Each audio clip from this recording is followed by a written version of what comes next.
Wabarakatuh. Perkenalkan, nama saya Muhammad Khairullah, NPM 2241187 dari kelas manajemen 22B. Di sini saya akan mempresentasikan video materi 7, teknik sampling. Menjelaskan pentingnya teknik sampling dalam penelitian serta memperkenalkan metode sampling yang sering digunakan. 1. Simple random sampling menggunakan lottery-ball.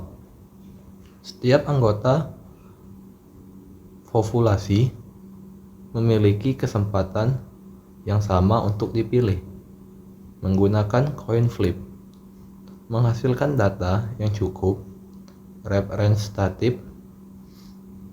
Meskipun teknik ini dianggap kurang kreatif, menggunakan random number generator.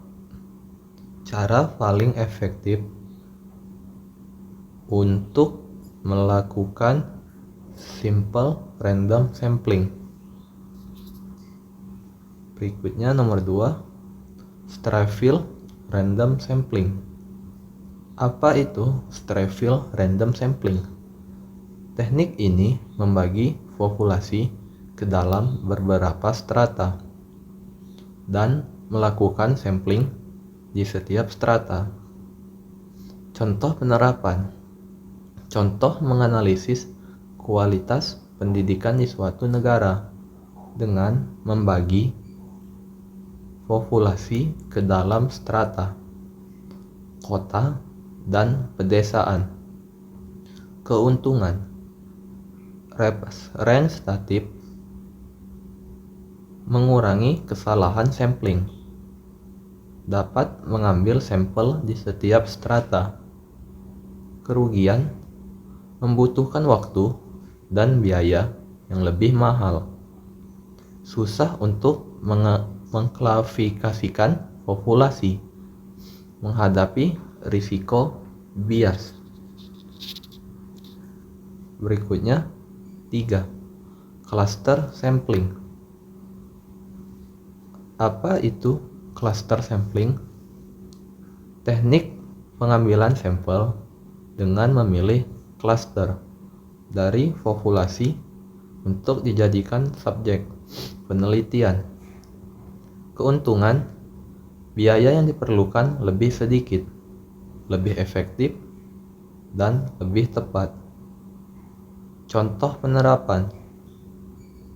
Contoh, menganalisis kualitas air di wilayah tertentu dengan memilih beberapa di titik representatif sebagai cluster dan melakukan sampling kecil di tiap cluster tersebut. Berikutnya, faktor-faktor yang mempengaruhi pemilihan teknik sampling. Ukuran populasi.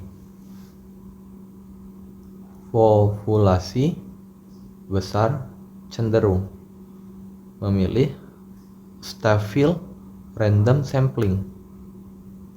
Berikutnya anggaran. Cluster sampling menjadi pilihan ideal ketika anggaran terbatas. Level detail yang diinginkan. Simple random sampling menghasilkan data paling akurat dan lebih detail. Keuntungan dan kerugian dari masing-masing teknik sampling. Yang pertama, simple random sampling. Keuntungan, mudah dilakukan dan menghasilkan bagian dari populasi yang cukup representatif.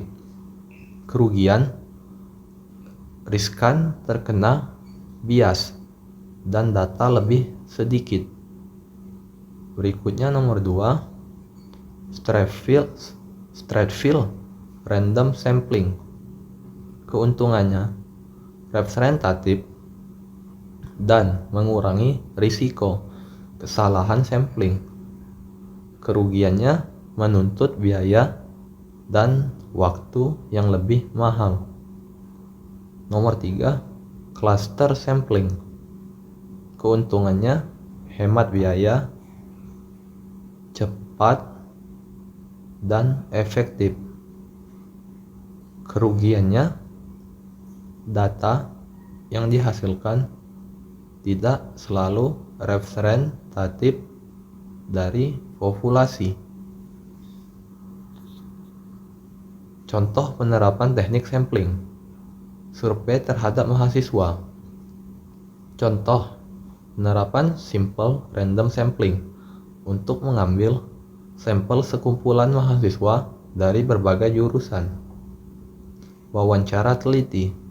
Contoh penerapan cluster sampling untuk mengambil sampel dari berbagai kandidat agar perusahaan perekrutan dapat memahami latar belakang mereka. Selanjutnya, kelompok stratif problematik. Contoh penerapan stratified random sampling untuk mengambil sampel dari populasi orang yang berada dalam kelompok stratif yang sama.